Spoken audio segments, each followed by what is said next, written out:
ಯಾದಗಿರಿಯಲ್ಲಿ ಭಾರೀ ಮಳೆಯಾಗ್ತಾ ಇದೆ. ಜಿಲ್ಲೆಯಾದ್ಯಂತ ವರುಣನ ಅಬ್ಬರ ಮುಂದುವರೆದಿದೆ. ಧಾರಾಕಾರ ಮಳೆಯಿಂದ ಸೇತುವೆ ಸಂಪೂರ್ಣವಾಗಿ ಜಲಾವೃತವಾಗಿದ್ದು ಬರದೇವನಾಳ ಗೊಂಡಬರದೇವನಾಳ ಸಮೀಪದ ಡೋಣಿ ನದಿ ತುಂಬಿ ಹರಿತಾ ಇದೆ.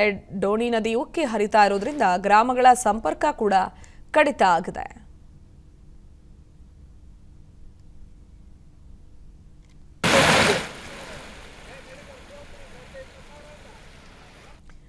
ಕಲಬುರಗಿ ಜಿಲ್ಲೆಯಲ್ಲೂ ಕೂಡ ಭಾರಿ ಮಳೆ ತುಂಬಿದಾವೆ. ಹಳ್ಳ ಕೊಳ್ಳಗಳು ಕಲಬುರಗಿಯ ಸೇಡಂ ತಾಲೂಕಿನಲ್ಲಿ ಹಳ್ಳ ಕೊಳ್ಳಗಳು ತುಂಬಿ ಹರಿತಾ ಇವೆ.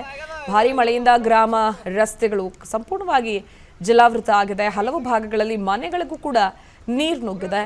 ರಸ್ತೆ ಸಂಪರ್ಕ ಕಡಿತ ಆಗಿದೆ. ಒಂದು ರೀತಿ ಮಳೆಯ ಅವಾಂತರ ಒಂದಲ್ಲ ಎರಡಲ್ಲ ಅನ್ನೋ ರೀತಿಯಲ್ಲಿ ಆಗೋಗ್ಬಿಟ್ಟಿದೆ ಜನರಿಗೆ, ಆ ಭಾಗದ ಜನರಿಗೆ.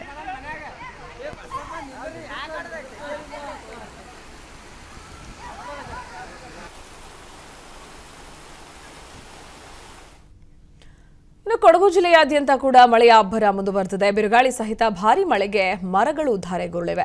ಮಡಿಕೇರಿ ಭಾಗಮಂಡಲ ರಸ್ತೆಯಲ್ಲಿ ಸಂಚಾರಕ್ಕೆ ಅಡ್ಡಿ ಉಂಟಾಯಿತು. ಭಾಗಮಂಡಲ ನಡುವಿನ ರಸ್ತೆಗೆ ಅಡ್ಡಲಾಗಿ ಮರ ಬಿದ್ದಿದೆ. ದೃಶ್ಯಗಳಲ್ಲಿ ತಾವು ಗಮನಿಸ್ತಾ ಇದ್ದೀರಿ. ಮಡಿಕೇರಿ ಭಾಗಮಂಡಲ ರಸ್ತೆಗೆ ಅಡ್ಡಲಾಗಿ ಮರ ಕೂಡ ಧಾರೆಗೊಳ್ಳಿದೆ. ಸಾಕಷ್ಟು ಮಳೆಯಾಗ್ತಾ ಇದೆ. ಗಾಳಿ ಸಹಿತ ಭಾರೀ ಮಳೆಯಾಗ್ತಾ ಇದೆ ಕೊಡಗು ಜಿಲ್ಲೆಯಾದ್ಯಂತ.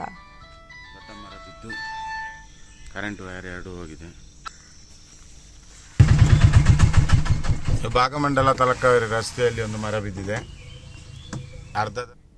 ಯಾದಗಿರಿಯಲ್ಲಿ ಭಾರೀ ಮಳೆಯಾಗ್ತಾ ಇದೆ. ಜಿಲ್ಲೆಯಾದ್ಯಂತ ವರುಣನ ಅಬ್ಬರ ಮುಂದುವರೆದಿದೆ.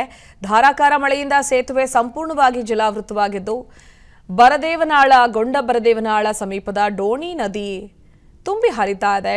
ಡೋಣಿ ನದಿ ಉಕ್ಕಿ ಹರಿತಾ ಇರೋದ್ರಿಂದ ಗ್ರಾಮಗಳ ಸಂಪರ್ಕ ಕೂಡ ಕಡಿತ ಆಗಿದೆ.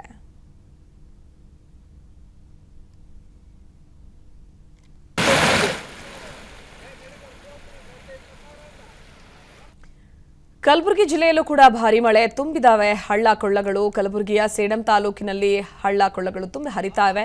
ಭಾರೀ ಮಳೆಯಿಂದ ಗ್ರಾಮ ರಸ್ತೆಗಳು ಸಂಪೂರ್ಣವಾಗಿ ಜಲಾವೃತ ಆಗಿದೆ. ಹಲವು ಭಾಗಗಳಲ್ಲಿ ಮನೆಗಳಿಗೂ ಕೂಡ ನೀರು ನುಗ್ಗಿದೆ. ರಸ್ತೆ ಸಂಪರ್ಕ ಕಡಿತ ಆಗಿದೆ. ಒಂದು ರೀತಿ ಮಳೆಯ ಅವಾಂತರ ಒಂದಲ್ಲ ಎರಡಲ್ಲ ಅನ್ನೋ ರೀತಿಯಲ್ಲಿ ಆಗೋಗ್ಬಿಟ್ಟಿದೆ ಜನರಿಗೆ, ಆ ಭಾಗದ ಜನರಿಗೆ.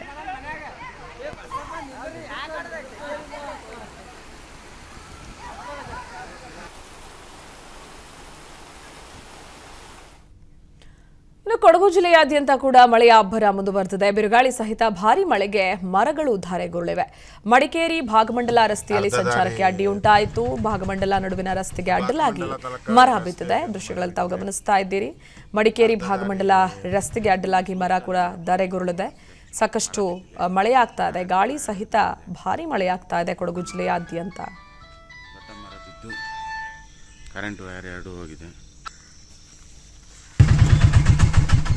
ಭಾಗಮಂಡಲ ತಲಕಾವೇರಿ ರಸ್ತೆಯಲ್ಲಿ ಒಂದು ಮರ ಬಿದ್ದಿದೆ.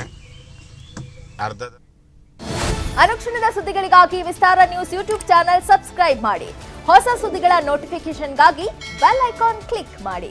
ಲೇಟೆಸ್ಟ್ ಅಪ್ಡೇಟ್ಸ್ಗಾಗಿ www.vistaranews.com ವೆಬ್ಸೈಟ್ಗೆ ವಿಸಿಟ್ ಮಾಡಿ. ಅಂಗೈಯಲ್ಲೇ ಜಗತ್ತಿನ ಸುದ್ದಿ ತಿಳಿಯಲು ವಿಸ್ತಾರ ನ್ಯೂಸ್ ಕನ್ನಡ ಆಪ್ ಡೌನ್ಲೋಡ್ ಮಾಡಿ.